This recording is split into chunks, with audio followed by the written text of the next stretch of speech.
ভোলার চরফ্যাশন উপজেলার ঐতিহ্যবাহী বিদ্যাপীঠ দক্ষিণ-এশিয়া অধ্যক্ষ নজরুল ইসলাম কলেজের এইচএসসি পরীক্ষার্থীদের বিদায় সংবর্ধনা ও দোয়া মোনাজাত অনুষ্ঠিত হয়েছে।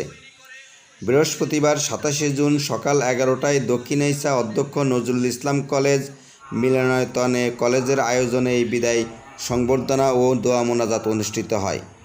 বিদায় সংবর্ধনা ও দোয়া মোনাজাত অনুষ্ঠানে অধ্যক্ষ আবুল হাশেম মহাজনের সভাপতিত্বে প্রধান অতিথি হিসেবে বক্তব্য রাখেন চরফ্যাশন পৌরসভার মেয়র মোহাম্মদ মোর্শেদ।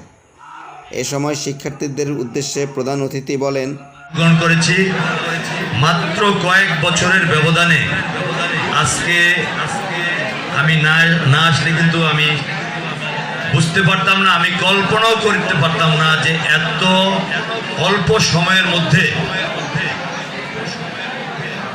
একটি বিদায় অনুষ্ঠান এরকম একটি চমৎকার ভবনের উপরে আজকে আমরা সমবেত হয়েছি, অংশগ্রহণ করতে পেরেছি।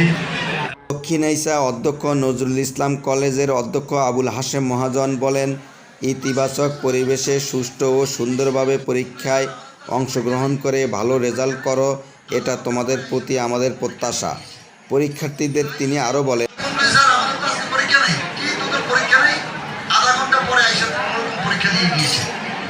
তাই যদি এই মনোযোগ দিয়ে না শোনো তাহলে কিন্তু আমাদের ক্ষতি হবে না, ক্ষতি হবে তোমাদের। সারাটা দিন তোমাদের দুদিন পরে পরীক্ষা, তোমরা এই যে সময়টা নষ্ট করতেছো, আর যদি কিছু নাই শোনো তাহলে দরকার নেই।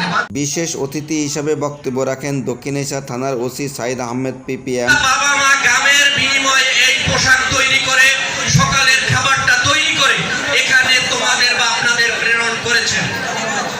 আমি অনুরোধ করব, আগামী 2 দিন যে পরে যে পরীক্ষাটা, সেই পরীক্ষাটা সুন্দরভাবে উপস্থাপন করতে হবে, নিজেকে এমনভাবে পরিচিত করতে হবে যেমন আমার বাবার পরিচয় আমি পরিচিত হব না, আমার পরিচয় এলাকা পরিচিত হবে। আব্দুল্লাহ ইসলাম জেকব এই নামটা বললে বাংলাদেশের যে কোনো জায়গা থেকেই জানে যে এটা হচ্ছে দক্ষিণবঙ্গ এবং দক্ষিণবঙ্গের একজন এমপি। এইভাবে এমপি সবার বা লোকেশন কোনো ব্যক্তির মাধ্যমে নির্ধারণ করা খুবই কঠিন।